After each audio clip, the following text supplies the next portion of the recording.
My name is Michael Dorsey, and for most of my life, I believed loyalty was earned through hard work and quiet sacrifice. I never asked for much, just respect, a bit of warmth, maybe a slice of gratitude. For 22 years, I showed up for my wife Dana and our two kids, Olivia and Zach. I worked overtime without complaint, fixed what broke, and carried the kind of emotional weight that doesn't get noticed until it buckles your knees. And yet, I never thought of myself as a martyr. I was just dependable. The man who handled things so others wouldn't have to. But turning 45 felt different. It wasn't about the number, it was about what it symbolized. A life midpoint. A chance, maybe, to be acknowledged. And the hints were there. Dana had been smiling more, tossing vague little phrases at me like, "You're going to love what's coming," while sipping coffee and tapping away on her phone. Olivia, my 18-year-old, had asked me if I preferred chocolate or vanilla cake. And Zach even texted me to ask if I'd be home all evening that Saturday. I chalked it up to something brewing, a dinner, a small party, maybe just a card and a candle.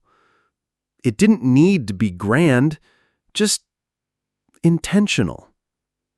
That morning, I left for work earlier than usual. I'm a building inspector. Dusty boots, endless ladders, long hours. But that day, I had a stupid grin under my hard hat. I even hummed a little while walking the site, imagining Dana lighting candles, Zach setting out paper plates, Olivia maybe baking that cake. I let myself believe I mattered enough for them to plan something. As the sun dipped below the rooftops, I pulled into our driveway, gravel crunching beneath the tires, heart kicking a little faster. The house was dark, curtains drawn, no signs of life inside. That's okay, I thought. Maybe they were hiding in the kitchen, lights off for a surprise. I turned the key and stepped inside. Silence. A heavy, oppressive stillness. No smell of food, no laughter, no decorations. I called out once, twice, and then I saw it. A single sticky note on the fridge door. Out for the weekend. Don't wait up. That was it. No name, no smiley face, no apology. At first, I just stood there, reading it over and over, expecting it to change. My birthday, my 45th, had been reduced to a footnote, a brush-off. The tiny ember of excitement I'd carried all week was snuffed out in one breathless moment. I checked my phone. No missed calls, no texts, no happy birthday, Dad. The silence wasn't just in the house. It was inside me, too. And for the first time in years, I didn't feel like the strong one. I felt disposable. That was the night I realized being dependable only matters when people are watching. When they stop looking, you fade. And they had stopped seeing me long ago. But what they didn't realize was I had started seeing them. At first, I convinced myself there had to be an explanation. Maybe they had a last-minute emergency or something came up with Dana's family. Maybe Olivia had an audition, or Zach had a college visit.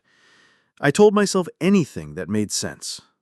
Anything but the truth that had begun to claw at the edges of my chest like an animal trying to escape. I sat down at the kitchen table, the sticky note still clenched in my hand, trying not to let the silence consume me. My phone buzzed on the counter. For a second I hoped, it was one of them. It wasn't. Just a weather alert. Rain was coming. How fitting. Out of habit more than hope, I opened Instagram. That's when everything shattered. There it was, Zach's account, wide open. A reel playing on loop, music thumping over waves and cheers. He was holding a champagne bottle, grinning like he'd just won the lottery. Behind him, a sprawling villa bathed in golden sunlight, palm trees swayed. The caption read, "Freedom Week begins." I felt my stomach lurch. No, Dad? What the hell was that supposed to mean? I kept scrolling.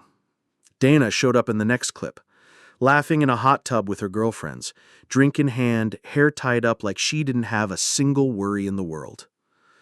Olivia filmed a slow pan of the beach captioned, "Paradise with the best people, #family goals."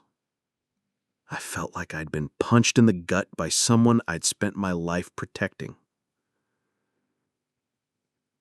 The word family hit me like a slap. Without me? I dropped my phone onto the table, the clatter loud in the empty kitchen. My throat felt tight. Rage and confusion tangled together, hot and overwhelming. I reached for my laptop, needing to see, to know what was happening. My hands moved without thinking, pulling up our bank records, the same ones I managed every month. I'd given Zach a $2,000 check a few weeks ago, labeled college expenses. He told me it was for tuition, books, and fees. He'd looked me in the eye when he asked, patted me on the back when I handed it over. "Thanks, Dad. I got this." That check had been cashed at a beachfront resort called Sunset Cove Wellness and Spa. The transaction popped up on the screen like a slap across the face. I leaned back in my chair, breath catching in my chest. They used my money, not just my time, my presence, my support, but my actual money to fund a vacation that I wasn't even supposed to know about. A vacation that not only excluded me, but laughed about that exclusion publicly. I clicked back to Zach's post, the No Dad hashtag. The comments underneath it. "Bro finally got his break. Deadbeat free vacation. He probably still thinks y'all at church." They were laughing at me. My own son let people believe I was the dead weight, the joke, the man who didn't belong. And Dana? She didn't just go along with it. She planned it. She smiled in those posts like a woman who had escaped a prison sentence. My crime? Providing for them? I stood up so fast my chair scraped across the floor. My whole body trembled. I opened every account we shared, credit cards, joint savings, even the emergency stash I'd kept for medical expenses. It was all touched. Nicked here, drained there. Dana had been siphoning money for months, small enough amounts to avoid detection. A spa here, a salon there. But now it made sense. It wasn't absent-mindedness. It was a build-up to something bigger. This. The betrayal didn't just cut deep. It rewrote the past. All the times I thought she was just tired or distant. She was planning her escape. And Zach, my son, who I had stayed up late tutoring through algebra, who I had coached in Little League, who I had cried with when his dog passed away. He wasn't confused. He wasn't coerced. He chose this. And Olivia, my sweet girl, Her caption, "Family goals without me?" This wasn't forgetting me. This was erasing me. I wasn't just left behind. I was uninvited from my own life. I poured a glass of water, hand still shaking, and sat back down. My world wasn't spinning anymore. It had stopped. But in that stillness, a new emotion emerged. Not grief. Not even sadness. Resolve. I wouldn't yell. I wouldn't call or beg or cry. That's what they expected from the guy they thought they'd outgrown. But I wasn't that man anymore. Not after tonight. I grabbed a notebook from the drawer, flipped to a blank page, and began writing down everything. Dates, amounts, names, transactions. I was done being dependable and invisible. If they could plan in secret, so could I. And they were going to learn something real fast. The man they left behind wasn't the one who would stay behind. I didn't cry. Not that night and not the next. Tears were from mourning, and I wasn't dead. I was reborn. They thought they could humiliate me, erase me from my own family without consequence.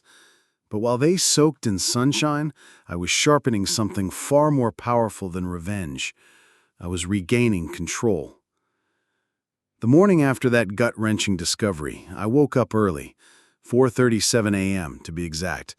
I brewed a pot of black coffee and sat down at the dining table, the same one where we used to have family dinners before they slowly became silent, one-sided meals. In front of me were two things: my laptop and the leather-bound notebook I'd started the night before, the notebook that now read like a financial autopsy of my marriage. The first move was simple but symbolic. I logged into our joint bank account and froze it. With a few clicks, Dana no longer had access to what I had built. I created a new account under my name alone, set up direct deposit for my work, and rerouted all automatic bill payments. The power had shifted. Next came the locks. I drove to the hardware store just as they opened, nodding at the sleepy-eyed cashier as I grabbed new deadbolts, a keypad lock, and a set of security cameras. By 9 a.m., the house had a new skeleton key. Mine. The garage, the front door, the back gate, everything was under my control. Dana, Zach, and Olivia would need to knock if they wanted back into my world. When they finally came home, it was almost comical. A full 48 hours after my birthday. Dana walked in like nothing had happened, a tan glowing on her skin, her voice sweet and casual. "Hey babe, we brought you something from the beach."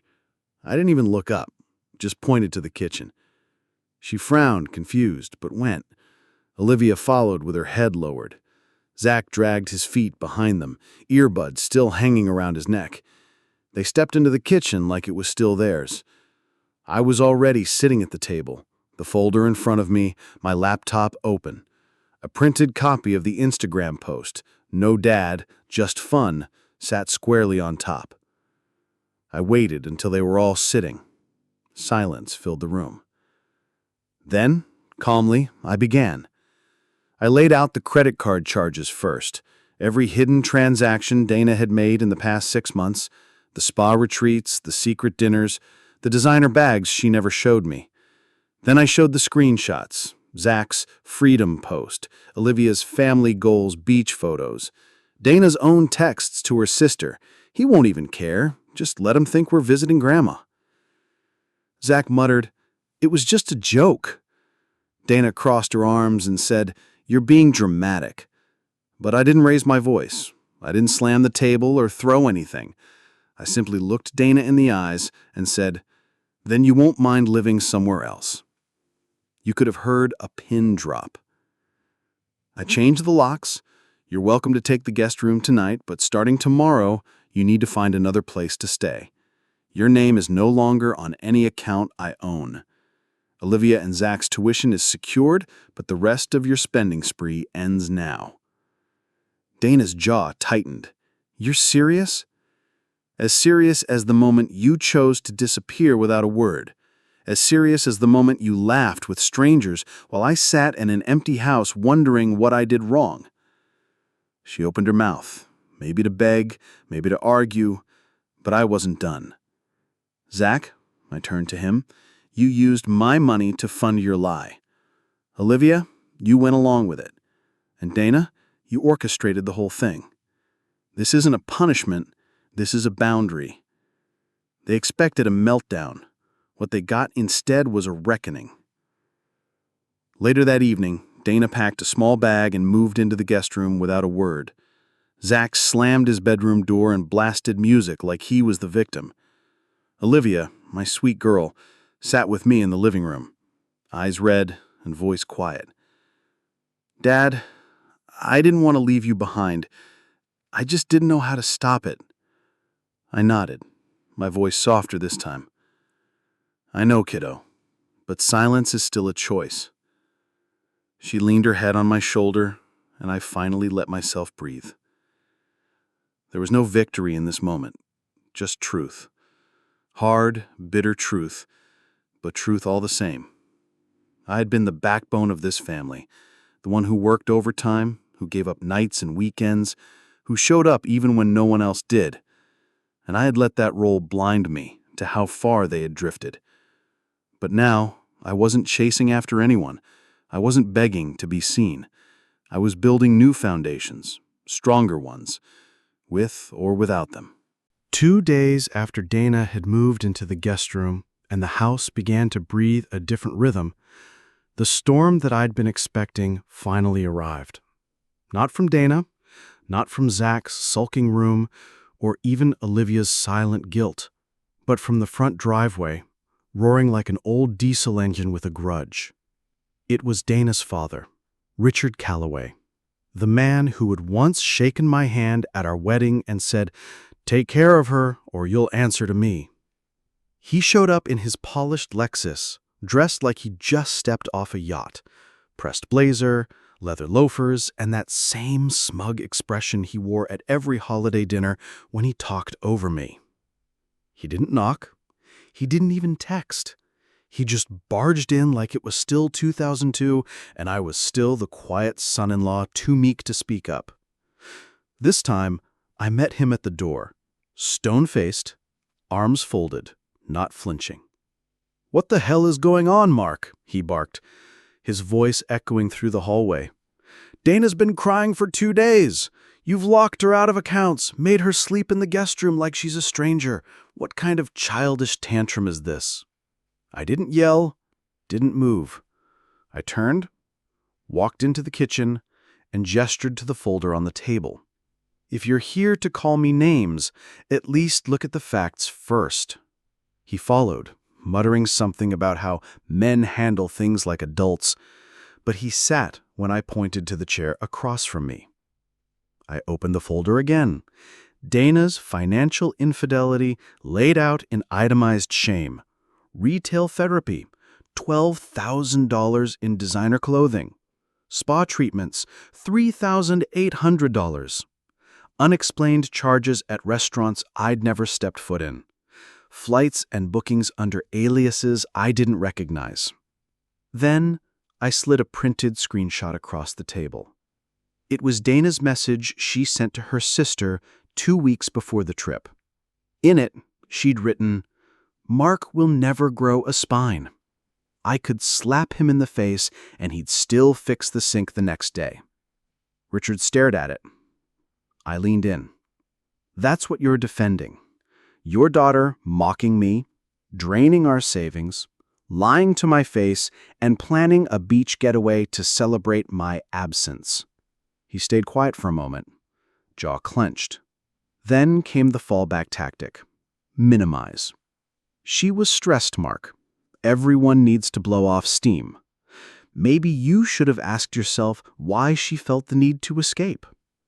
I almost laughed, but it came out as a sigh.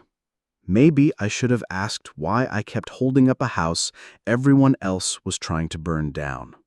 There was nothing else to say. I walked to the door, opened it wide, and gestured for him to leave.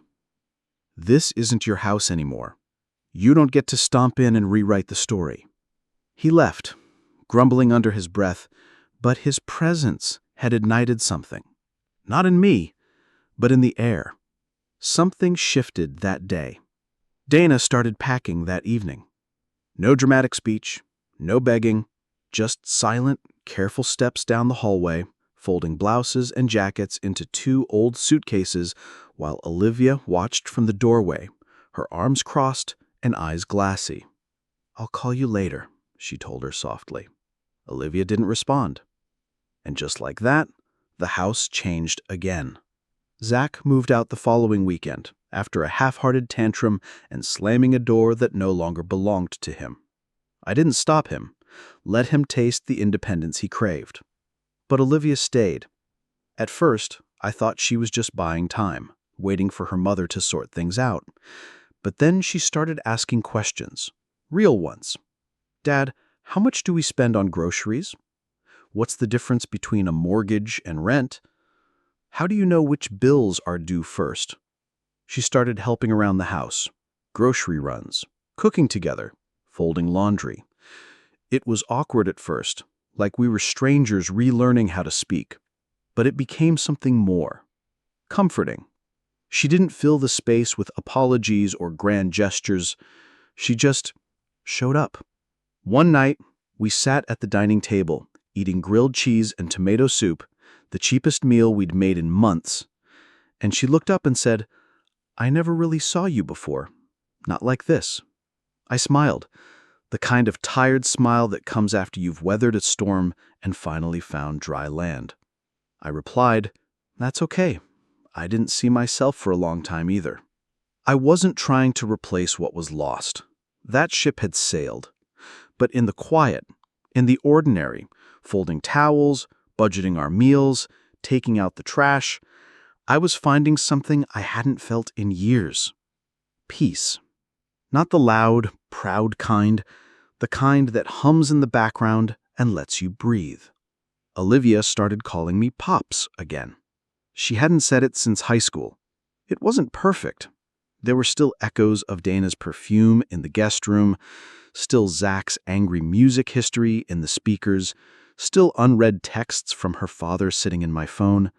But there was also the sound of Olivia laughing in the kitchen, the smell of coffee brewing early in the morning, the sight of a dinner table set for 2. I was no longer invisible, and I hadn't demanded recognition. I earned it. Weeks passed quietly, not in the kind of silence that feels heavy or hollow, but in the kind that comes after a storm has spent itself, and all that's left is the world putting itself back together, piece by slow piece. The house no longer echoed with slammed doors or hushed arguments. Dana had moved her final boxes out a week ago. She didn't say goodbye, just a note left on the counter. "Take care of yourself, Mark." No apology, no ownership, just distance. Zach had stayed gone longer. I hadn't expected a call, but one afternoon, while I was refilling bird seed outside, my phone buzzed in my flannel shirt pocket. It was him. "Hey," he muttered. "Look, I know I screwed up, but I'm kinda stuck. I got hit with rent and my phone bill, and I was wondering if maybe—" I didn't make him finish. I said, "Come by tonight, but we're doing this right." He showed up with a hoodie too big for him and eyes that didn't meet mine at first. I didn't scold him. I didn't gloat. I made 2 grilled cheese sandwiches, poured us both a soda, and set the folder on the kitchen table. He blinked. "You kept all of it?" I nodded. Every receipt, every screenshot, every dollar. That's what grown-ups do, Zach. We track the truth. He leaned in, and for the first time in a long time, I saw the boy he used to be. The one who'd sit next to me while I fixed the dishwasher, asking how pipes worked. We went through his budget together, built a new one. I gave him $500, not as a rescue, but as an investment in his reset. "I owe you a Sunday," I said. "Huh?" "Dinner. Every week. You show up, you eat, and you talk to your old man." He smiled, sheepish. Yeah, deal. That Sunday tradition stuck. Every week, Zach would show up, sometimes late, always hungry. We didn't talk about the resort, we didn't mention the post, but something healed, quietly, between bites of roast chicken and reruns of Jeopardy! Olivia remained the constant light through it all. She brought warmth like a space heater in a cold garage, quiet, steady, and deeply comforting. One Thursday evening, she came home from campus with a handmade card, the kind she used to make in elementary school, crayon scribbled, messy, heartfelt. On the front, "You're not invisible, Dad." Inside, "You're iron." I stared at it longer than I should have, the corner of my mouth twitching with a smile I hadn't felt in weeks. I pinned it on the fridge, right next to the overdue electric bill. Life, I realized, didn't need to be pristine to be meaningful. It just needed to be real. A few days later, while scrolling through Facebook, I noticed my status still said married. Not bitterly, just inaccurate. I hovered over the edit button, thumb paused. For a second, I thought about changing it to divorced, but that felt sterile, too final, too black and white. Instead, I typed rebuilding. That word felt right. Not burned, not broken, just rebuilding. I wasn't bitter. I wasn't drinking away the hurt. I wasn't checking Dana's stories or worrying if her parents still whispered my name like it was some shameful punchline. I was becoming something new. Stronger. Softer, maybe, but sharper too. One morning I woke up early, even though I didn't have work. The sun hadn't fully arisen, but I made coffee anyway. Black, strong, no sugar. I took it out to the porch and sat in the faded chair Dana once called an eyesore. The mug warmed my hands as golden rays slipped between the trees and painted the yard in light. And there, with the scent of coffee and the quiet hum of the neighborhood waking up, I smiled. Not because everything was perfect, it wasn't, but because I was finally seen by my kids, by myself. And that was enough. I used to believe that being the steady one, the provider, the fixer, the silent supporter was enough. That if I worked hard and stayed loyal, the people I loved would see me, appreciate me, stand by me. But as the dust of betrayal settled and the quiet days rolled in, I learned something far more valuable. Being loyal to others means nothing if you're disloyal to yourself. The night they left without a word, on my 40th birthday no less, was the sharpest cut. But it was also the moment that stripped away every illusion I'd been carrying. I didn't matter to them. Not then. And yet that painful clarity gave me something no celebration could, a reason to reclaim my voice. Body one was the wake-up call, when the silence screamed louder than any argument. Body two revealed the layers of betrayal, financial and emotional, that had been building beneath the surface. Body three was the confrontation, the first time I stood in my own kitchen and demanded to be heard. And body four was the turning point, the quiet rebuilding of something stronger. Not with all of them, but with the ones who chose to stay and show up. Olivia stayed, Zach came back, and I stayed. For myself. No more joint accounts. No more letting someone else decide my worth. No more waiting to be chosen. I stopped giving everything away and started drawing boundaries, not to punish, but to protect what mattered. This house isn't perfect, and neither am I. But now, every creak in the floorboard, every Sunday meal with Zach, every quiet tea Olivia brings me at night, it means something. It's real. It's earned. And it's mine. So here's the truth I wish someone had told me sooner. Love given freely is beautiful, but love backed by self-respect? That's unshakable. If you've ever felt invisible, forgotten, like your quiet loyalty was being taken for granted, know this: you're not alone. And it's never too late to stand up, to draw your line, and to rebuild. If this story hit home for you, drop a comment below. Tell me your turning point. Tell me the moment you chose you. And if you want more stories about reclaiming your voice, your peace, and your power, subscribe to the channel. Because here, we don't just tell stories, we rediscover ourselves through them.